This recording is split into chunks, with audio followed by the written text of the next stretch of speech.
నమస్తే, welcome to news and views. నేను చక్రి. వివిధ దినపత్రికల్లో ఏ వార్తలు ప్రధానాంశాలుగా ఉన్నాయి, అదేవిధంగా నిన్న సోషల్ మీడియాలో ఏ వార్తలు నిన్న బాగా వైరల్ అయ్యాయి న్యూస్ అండ్ వ్యూస్లో ఒకసారి చూద్దాం.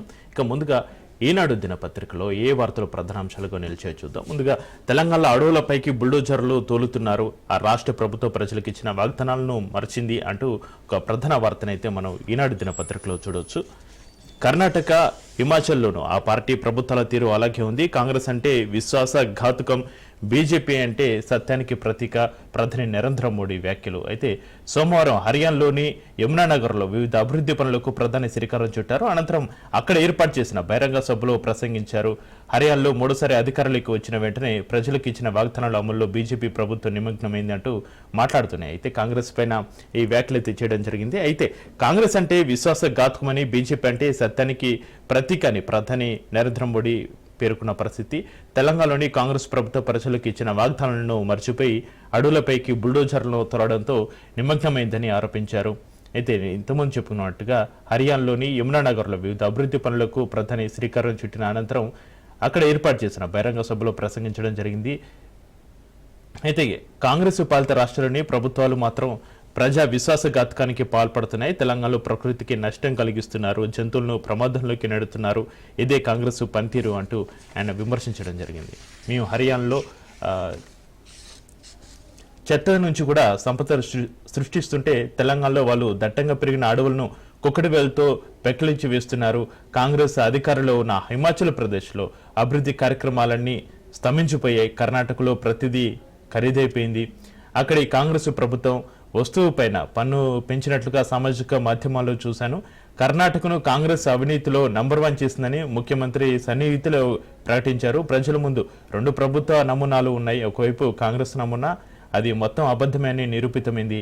ఆ పార్టీ నేతల ఆలోచన అంతా కేవలం కుర్చీ గురించే. మరోవైపు బీజేపీ నమూనా, ఇది సత్యం ఆధారంగా అంబేద్కర్ చూపిన దిశలో నడుస్తుంది, రాజ్యాంగానికి సర్వోన్నత గౌరవం ఇస్తూ ముందుకు సాగుతుందని, అభివృద్ధి చెందిన దేశంగా తీర్చిదిద్దడానికి ప్రయత్నిస్తుందని ప్రధాని మోడీ నిన్న పేర్కొన్నటువంటి పరిస్థితి. తెలంగాణలో అడవులపైకి బుల్డోజర్లు తోలుతున్నారంటూ ఈ వ్యాఖ్యలు చేయడం జరిగింది. ఈ వ్యాఖ్యలు ఇప్పుడు ప్రధానంగా బాగా వైరల్ అవుతున్న పరిస్థితి. ఇక ఈనాడు దినపత్రికలో మరో వార్త ప్రధానాంశంగా నిలిచింది. భూ వివాదాలకు ఇక చెల్లు, భూభారత్లో అది సాధ్యం, అమలు బాధ్యత రెవెన్యూ సిబ్బందిదే అంటూ ఒక వార్త, ప్రధాన వార్తకు మనం చూడొచ్చు. అయితే నాటి పాలకులు వారిని దోషులుగా చిత్రీకరించారు, నాటి ముఖ్యమంత్రి ఎలా దూషించారో చూశారు.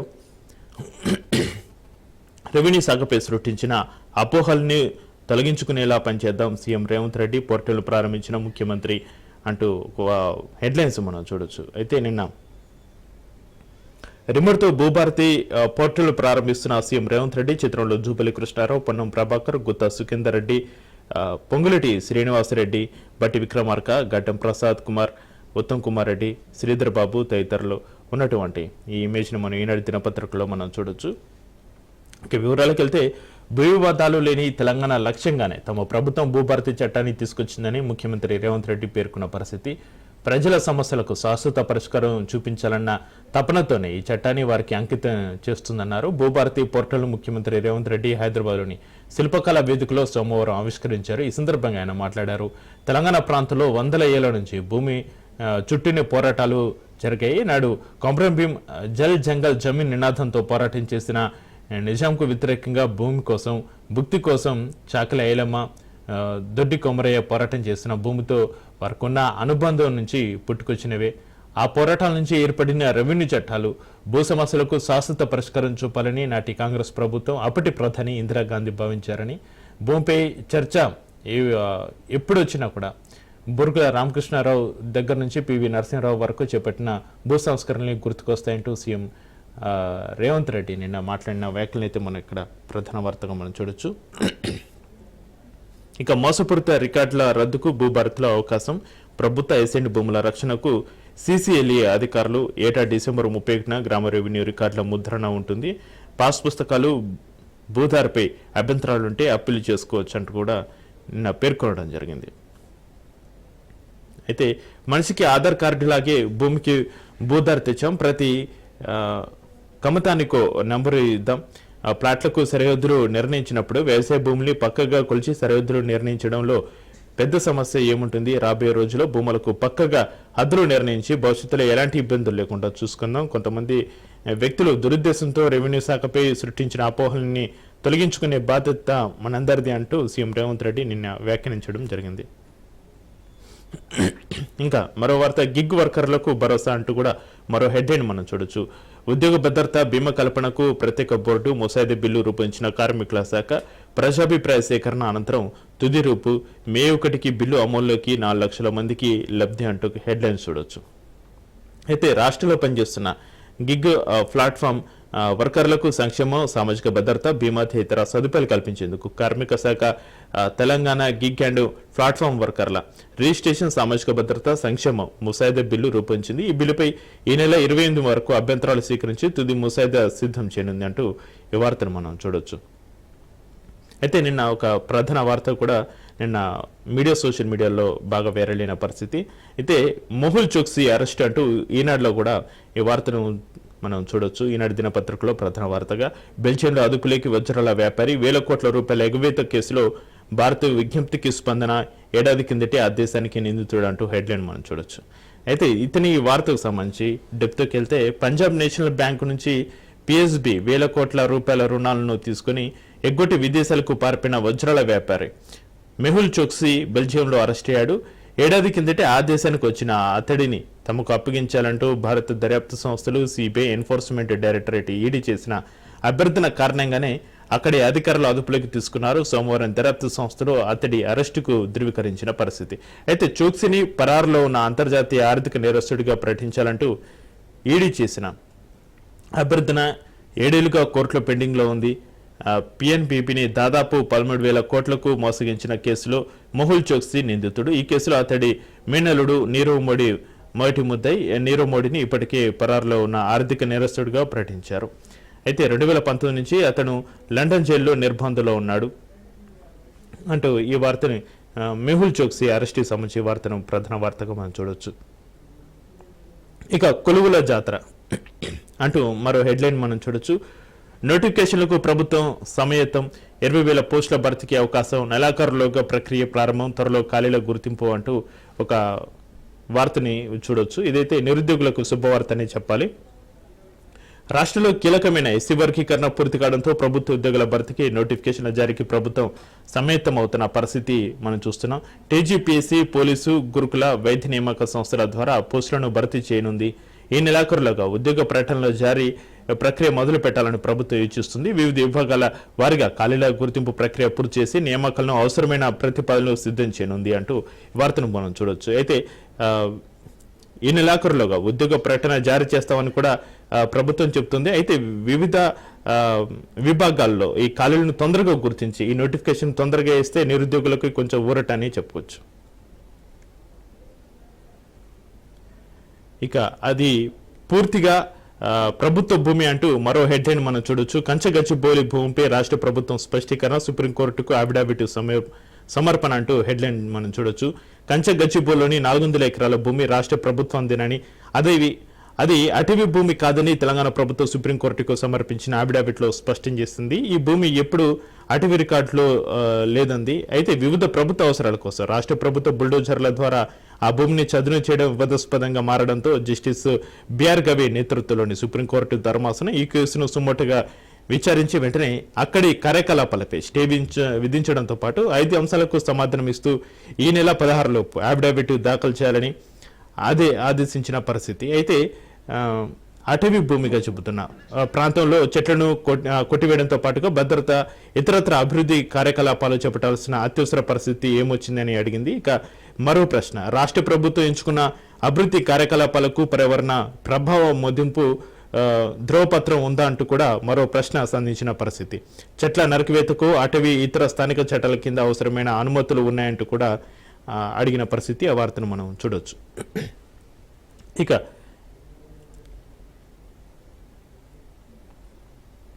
సాక్షి దినపత్రికలో ఏ వార్తలు ప్రధాన వార్తలుగా నిలిచాయో ఒకసారి చూద్దాం.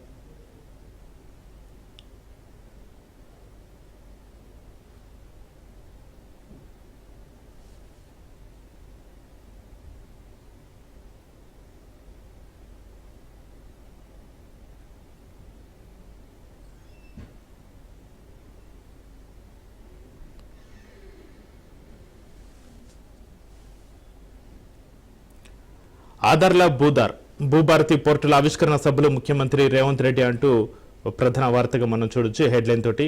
అయితే రాష్ట్రంలోని ప్రతి భూ కపాతానికి ఒక ప్రత్యేకమైన నెంబరు, భూములకు సరిహద్దులు నిర్ణయించి పూర్తి కొలతలతో భూదాన్ని ఇస్తాం, భూదార్ నెంబర్తో రైతుల భూములకు పూర్తి భరోసా అంటూ సీఎం రేవంత్ రెడ్డి నిన్న ప్రకటించినటువంటి వార్తని ఇక్కడ మనం ఈనాడులో ఏ విధంగానైతే ప్రధాన వార్త తీసుకున్నారో సాక్షి దినపత్రికలు కూడా ప్రధాన వార్తగా తీసుకోవడం జరిగింది.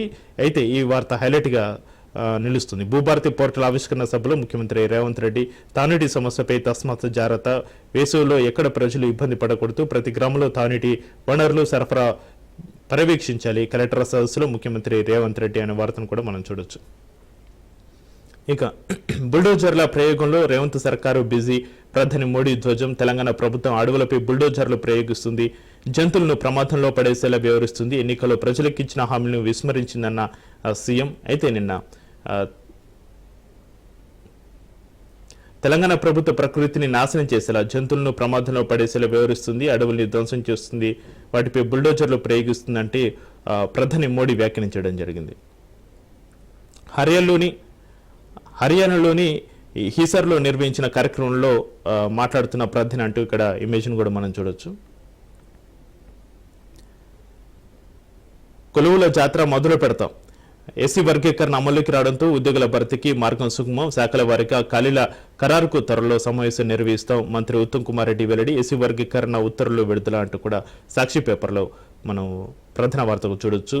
అమ్మో ఇవేం ఫీజులు, ఇంజనీరింగ్ కాలేజీల ప్రతిపాదనలపై సర్కారు బెంబేలు, కన్వీనర్ కోట ఫీజుల భారీగా పెంచాలని కోరుతున్న యాజమాన్యాలు అంటూ మన ప్రధాన హెడ్లైన్ తోటి వార్తను చూడొచ్చు. అయితే రాష్ట్రంలోని ప్రైవేట్ ఇంజనీరింగ్ కాలేజీలో ఫీజుల పెంపుపై ప్రభుత్వం మల్లగుల్లాలు పడుతుంది. ఏడాది ఫీజులు భారీగా పెంచాలంటూ కాలేజీలు ఒత్తిడి చేస్తున్నాయి. అయితే ఇందుకు ఆమోదం తెలిపే సర్కారు ఇబ్బందులో పడే అవకాశం ఉందని సీఎం సలహాదారు, ప్రభుత్వ ఉన్నతాధికారులు నివేదించడంతో ఎలా ముందుకు వెళ్లాలనే దానిపై ప్రభుత్వ పెద్దలు తర్జన పరచలు పడుతున్నట్లుగా తెలుస్తుంది. దానికి సంబంధించిన వార్తను కూడా సాక్షి దినపత్రికలో ఒక ప్రధాన కథాంశంగా తీసుకోవడం జరిగింది. ఇక రోడ్డు ప్రమాదాలపై ఏఏ నిఘా మార్గదర్శకాలు రూపొందించాలని అన్ని రాష్ట్రాలకు యూటీఐలకు కేంద్రం ఆదేశం అంటూ కూడా ఒక వార్తను మనం చూడవచ్చు. ఇక ఆంధ్రజ్యోతిలో ఏ వార్తలు ప్రధాన వార్తలుగా నిలిచాయి అనేది చూద్దాం.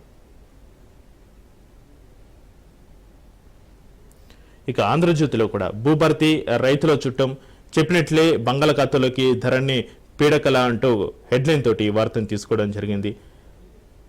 మే మొదటి వారంలో కలెక్టర్ల బదిలీలు, ఈసారి పెద్ద సంఖ్యలో ఉండే అవకాశం, పథకాలపై ప్రజలకి ప్రజాప్రతినిధులు, జూన్ 2 వరకు విస్తృతంగా కార్యక్రమాలు, నేటి సిలిపి సమావేశంలో దిశానిర్దేశం చేయనున్న సీఎం రేవంత్ రెడ్డి అంటూ వార్తను కూడా మనం చూడొచ్చు. ఈరోజు సిఎల్పి మీటింగ్ ఉండే అవకాశాలు ఉన్నాయి.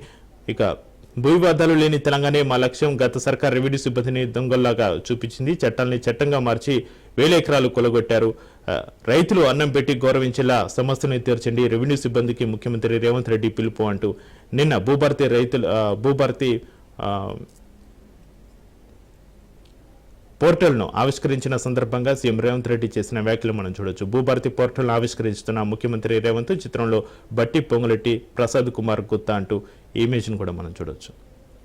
ఇక అంబేద్కర్ జయంతి సాక్షిగా వర్గీకరణ అమలుకి అంటూ ఆంధ్రజ్యోతిలో కూడా ఈ వార్తను వర్గీకరణకు సంబంధించి ఈ వార్తను కూడా మనం తీసుకోవచ్చు. ఎస్సీ వర్గీకరణ అమలు చేసిన తొలి రాష్ట్రం తెలంగాణ, వర్గీకరణపై మాట్లాడిన పార్టీలన్నీ తీర్మానాలకే పరిమితమయ్యాయి, మీడియాతో ఉత్తమ్, దామోదర, పొన్నం మాట్లాడిన వార్తలను వ్యాఖ్యలను కూడా మనం చూడడం జరిగింది. ఇక ఆటో సుంకాల తాత్కాలిక నిలిపివేత సంకేతాలు ఇచ్చిన అమెరికా అధ్యక్షుడు ట్రంప్, తమ కార్ల కంపెనీలకు ఊరటనిచ్చేందుకే సుంకాల నుంచి ఎవరు తప్పించుకోలేరు, చైనా నుంచి వచ్చే ఎలక్ట్రానిక్ ఉత్పత్తులు, ఫోన్లపై 20% సుంకాలు కొనసాగుతాయి, అమెరికా చైనా భారీ అరుదైన లోహాల ఎగుమతులు నిలిపివేత అంటూ కూడా ఒక ప్రధాన వార్తని మనం ఆంధ్రజ్యోతిలో ప్రధాన వార్త మనం చూడొచ్చు. ఇక కాంగ్రెస్లో మంత్రివర్గ విస్తరణ కుంపటి అంటూ హెడ్లైన్ చూడొచ్చు మనం. అరడజను ఖాళీలకు డజన్ల కొద్దీ ఆశావాహులు, హామీలు, సామాజిక ప్రాంతీయ న్యాయం కోసం అధిష్టానంపై ఒత్తిడి, విస్తరణ వాయిదాతో నాయకులు అసంతృప్తి, సామాజిక న్యాయం అడ్డొస్తే ఎమ్మెల్యే పదవికి రాజీనామా మల్రెడ్డి, జాలారెడ్డిపై నెపం వేసిన కోమటిరెడ్డి అంటూ ఈ వార్తను చూడొచ్చు. అయితే కాంగ్రెస్ పార్టీలో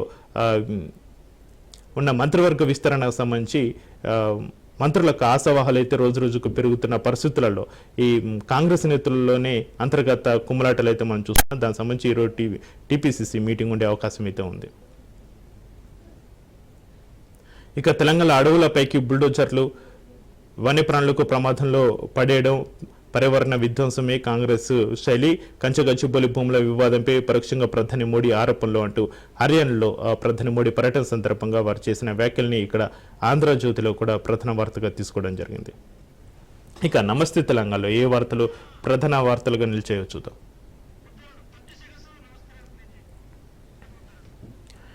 కంచె రైతువేత కంచెకి చేరని కథ అంటూ కంచె గచ్చిబౌలి వార్త భూములకు సంబంధించి ఇక్కడ ఒక కథాంశం అయితే తీసుకోవడం జరిగింది. అంబేద్కర్ ఆంధ్రవాడు బాబాసాహెబ్కు కొన్ని వర్గాలకి పరిమితం చేయడం బాధాకరం. ఆధునిక భారతదేశానికి ఆద్యుడు అంబేద్కర్, ఆ మహనీయుడి మార్గంలోనే కేసీఆర్ పోరు. ఆయన స్ఫూర్తితోనే ఎన్నో సంక్షేమ పథకాలు కాంగ్రెస్ పాలనలో దగాపడిన సబ్బండ వర్ణాలు, రాజ్యాంగ స్ఫూర్తికి విరుద్ధంగా రేవంత్ పాలన, 700 ఎస్సీ ఎస్టీ డిక్లరేషన్ అమలేది, తుఫాన్ వేగంతో మళ్లీ అధికారంలోకి వస్తాం, బీఆర్ఎస్ వర్కింగ్ ప్రెసిడెంట్ కేటీఆర్ ఉద్ఘాటన. అయితే నిన్న రాజ్యాంగ నిర్మాత బాబాసాహెబ్ అంబేద్కర్ ఆంధ్రవాడని BRS working president K Taraka Ramarao పేర్కొన్నారు. దానికి సంబంధించి వార్తను ప్రధాన వార్తగా మనం చూడొచ్చు. ఇక గ్రూప్ 1లో భారీ స్కామ్ జరిగిందంటూ కూడా ఒక వార్తను ప్రధాన వార్తగా మనం నమస్తే దినపత్రికలో చూడొచ్చు. మెయిన్ పరీక్షలో రాసింది 20,093 మంది కాగా 20,103 మంది ఫలితాలు ఎలా ప్రకటిస్తారు? 10,000 మంది రాసిన చోట 69 మందికి ర్యాంకుల, 654 మందికి ఒకే తరహా మార్కులు ఎలా వచ్చాయి? ఉర్దూలో 9 మంది రాస్తే 7గురికి ఉద్యోగాలు, 7,800 తెలుగు అభ్యర్థుల్లో 70 మందికి ఛాన్స్. ఒక్కో గ్రూప్ 1లో చేతులు మారిన కోట్లాది రూపాయలు. దీనిపై రాష్ట్ర బీజేపీ నేతలు ఎందుకు నోరు మీదపరు? గ్రూప్ 1పై వెంటనే న్యాయ విచారణ జరిపించాలి, బీఆర్ఎస్ ఎమ్మెల్యే పాడి కౌశిక్ రెడ్డి డిమాండ్ అంటూ ఒక వార్తను మన ప్రధాన వార్తకు చూడొచ్చు. ఇక మోదీజీ 2029 కష్టం అంటూ కూడా మనం ఇక్కడ సెంట్రల్ గవర్నమెంట్ను కూడా టార్గెట్ చేస్తూ ఇక్కడ ఒక కథనాన్ని అయితే మనం నమస్తే తెలంగాణలో చూడొచ్చు.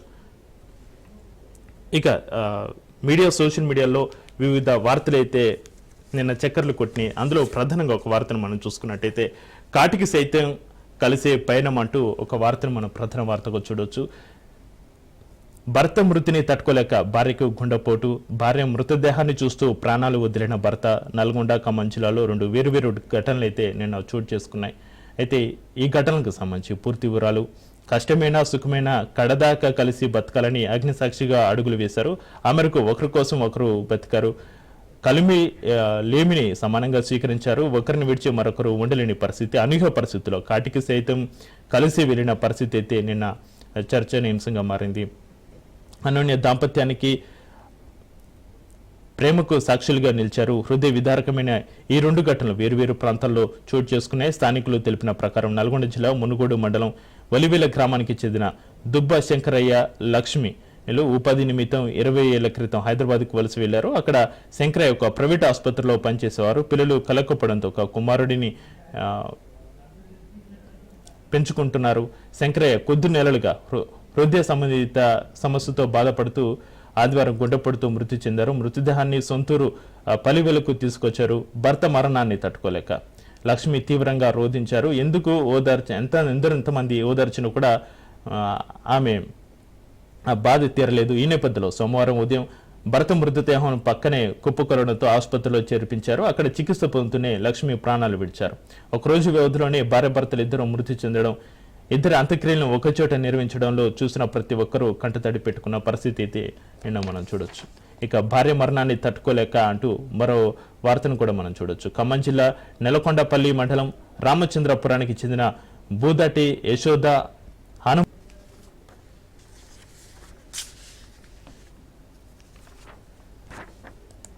ఇక హెచ్సి భూములపై మాట్లాడే అర్హత మోడీకి లేదు అంటూ మరో హెడ్లైన్ మనం చూడొచ్చు. నిన్న బాగా వైరల్ వార్తని ఇక్కడ మనం చూడొచ్చు. అయితే పిసిసి అధ్యక్షుడు మహేష్ కుమార్ గౌడ్ వ్యాఖ్యలు, హెచ్సి భూముల గురించి మాట్లాడే అర్హత ప్రధాని మోడీకి లేదని పిసిసి అధ్యక్షుడు మహేష్ కుమార్ గౌడ్ అన్నారు. అడవులపైకి బుల్డోజర్లను పంపడంలో తెలంగాణ ప్రభుత్వం బిజీగా ఉందంటూ హర్యానాలో సోమవారం మోడీ చేసిన వ్యాఖ్యలను ఆయన ఒక ప్రకటనలో ఖండించిన పరిస్థితి. అభివృద్ధిలో దేశానికి తెలంగాణ ప్రామాణికం, రాష్ట్రంలో చేపడుతున్న అభివృద్ధి సంక్షేమ కార్యక్రమాలు మోడీకి కనిపించకపోవడం విడ్డూరం అంటూ ఆయన వ్యాఖ్యానించడం జరిగింది. హెచ్సి భూముల విషయంలో ఆయన వాస్తవాలు తెలుసుకొని మాట్లాడితే బాగుంటుంది. ప్రధాని హోదాలో చౌకబారు విమర్శ చేయడం సరికాదని అన్నారు. బీజేపీ పాలిత రాష్ట్రాల్లో చెట్ల నరికివేత, పర్యావరణ కాలుష్యం ఆయనకు కనిపించడం లేదా? రాష్ట్ర అభివృద్ధిపై ఆయనకు చిత్తశుద్ధి ఉంటే కేంద్ర బడ్జెట్లో నిధులు ఎందుకు కేటాయించలేదు అని మహేష్ కుమార్ గౌడ్ ప్రశ్నించిన పరిస్థితి. అయితే ఇదే విషయం పైన నరేంద్ర మోడీ వ్యాఖ్యలపైన చామల కిరణ్ కుమార్ రెడ్డి కూడా స్పందించడం జరిగింది. వాస్తవాలకు దూరంగా మోడీ మాట్లాడారు అంటూ ఒక హెడ్లైన్ని నిన్న మనం చూడొచ్చు. అడవులపైకి బుల్డోజర్లను పంపడంలో తెలంగాణ ప్రభుత్వం బిజీగా ఉందంటూ ప్రధాని మోడీ వాస్తవాలకు దూరంగా మాట్లాడారని భువనగిరి ఎంపీ చామల కిరణ్ కుమార్ రెడ్డి పేర్కొన్న పరిస్థితి. ఆయన సోమవారం గాంధీ భవన్లో విలేకరుల సమావేశంలో మాట్లాడారు. కాంగ్రెస్ పార్టీని దూషించాలనే ఉద్దేశంతో తెలిసి తెలియని సమాచారంతో మోడీ మాట్లాడారు.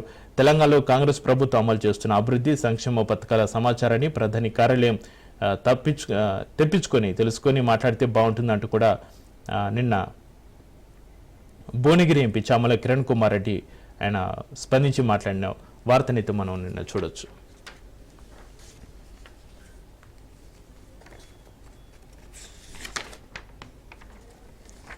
ఇక అది పూర్తిగా ప్రభుత్వ భూమి అంటూ మరో వార్తని ప్రధాన వార్తగా మనం చూడొచ్చు. కంచె గచ్చిబౌలి భూమిపై రాష్ట్ర ప్రభుత్వం స్పష్టీకరణ, సుప్రీంకోర్టు అఫిడవిట్ సమర్పణను హెడ్లైన్ తోటి నిన్న ఒక వార్త అయితే మనం బాగా వైరలైన పరిస్థితి. కంచె గచ్చిబౌలిని 400 ఎకరాల భూమి రాష్ట్ర ప్రభుత్వాందేనని, అది అటవీ భూమి కాదని తెలంగాణ ప్రభుత్వం సుప్రీంకోర్టుకు సమర్పించిన అఫిడవిట్లో స్పష్టం చేసింది. ఈ భూమి ఎప్పుడు అటవీ రికార్డులో లేదంది. అయితే వివిధ ప్రభుత్వ అవసరాల కోసం రాష్ట్ర ప్రభుత్వ బుల్డోజర్ల ద్వారా ఆ భూమిని చదును చేయడం వివాదాస్పదంగా మారడంతో జస్టిస్ బిఆర్ గవే నేతృత్వంలోని సుప్రీంకోర్టు ధర్మాసనం ఈ కేసును సుమోటోగా విచారించి వెంటనే అక్కడి కార్యకలాపాలపై స్టే విధించడంతో పాటు 5 అంశాలకు సమాధానమిస్తూ ఈ నెల 16లోపు అఫిడవిట్ దాఖలు చేయాలని ఆదేశించింది. ఇంతకుముందు మనం ఈనాడు దినపత్రికలో కూడా మనం ఈ వార్తను మనం చూసాం. అయితే అందులో ప్రధానంగా ఉన్నటువంటి అడిగినటువంటి క్వశ్చన్స్ కూడా మనం ఇందాక హైలైట్ చేయడం జరిగింది. అందులో మొదటిగా అటవీ భూమిగా చెబుతున్న ప్రాంతంలో చెట్లను కొట్టివేయడంతో పాటుగా ఇతరత్ర అభివృద్ధి కార్యకలాపాలు చేపట్టాల్సిన అత్యవసర పరిస్థితి ఏమొచ్చిందని ఒక ప్రశ్న. రాష్ట్ర ప్రభుత్వం ఎంచుకున్న అభివృద్ధి కార్యకలాపాలు పర్యావరణ ప్రభావం ముదింపు ధ్రువపత్రం ఉందా అంటూ మరో రెండో ప్రశ్నను కూడా తలెత్తడం జరిగింది. ఇక చెట్ల నరికివేతకు అటవీ ఇతర స్థానిక చట్టాల కింద అవసరమైన అనుమతులు ఉన్నాయంటూ కూడా మూడో ప్రశ్న తలెత్తడం జరిగింది. సుప్రీంకోర్టు ఉత్తర్వులతో తెలంగాణ ప్రభుత్వం ఏర్పాటు చేసిన నిపుణుల కమిటీతో అటవీ ప్రాంతాల గుర్తింపు అంశాలతో సంబంధం లేని అధికారులను ఎందుకు నియమించారు అంటూ కూడా మరో ప్రశ్న సంధించడం జరిగింది. ఇప్పటివరకు కొట్టేసిన చెట్లను ప్రభుత్వం ఏం చేసింది అంటూ అడగడం జరిగింది. అయితే అన్న ప్రశ్నలకు సమాధానం చెప్పాలని నిర్దేశించడంతో రాష్ట్ర ప్రభుత్వం అందుకు అనుగుణంగా అఫిడవిట్ దాఖలు చేసిన పరిస్థితి. అది ఎప్పుడూ అటవీ భూమిగా లేదు, పూర్తిగా ప్రభుత్వ భూమి. 2 దశాబ్దాలుగా న్యాయ వివాదం కొనసాగడంతో ఖాళీగా వదిలడంతో చెట్లు పెరిగాయి. ప్రభుత్వ కార్యకలాపాల విస్తరణకు ఇది ఉత్తమమైన ప్రాంతం. ఈ భూమిపై వివాదం లేదు. ప్రభుత్వ అభివృద్ధి చేస్తే పెట్టుబడులు ఆకర్షించి వేగంగా ఉద్యోగాల సృష్టికి అవుతుంది. ఈ భూమి ఓపెన్ గా ఉండడంతోనే చుట్టుపక్కల ప్రాంతాల నుంచి జంతువులు వచ్చిపోతున్నాయి. సెంట్రల్ యూనివర్సిటీ ఇది కలిపి ఉన్న 2000 ఎకరాల్లో జంతువులు తిరుగుతుంటాయి తప్ప ఇక్కడ వాటికి ఆవాసం లేదు. ఇక్కడ అభివృద్ధి కార్యక్రమాలు చేపట్టక వాటికి ఇబ్బంది కలిగించకుండా చర్యలు చేపడతాం. ఇక్కడ కొట్టేసిన చెట్లు నిశ్చిత విభాగంలోకి రావు. అవసరమైతే వాటి కోసం ప్రత్యామ్నాయ స్థలం కేటాయించి మొక్కలను పెంచుతామని కూడా ప్రభుత్వం వివరించిన పరిస్థితి అయితే మనం చూస్తున్నాం.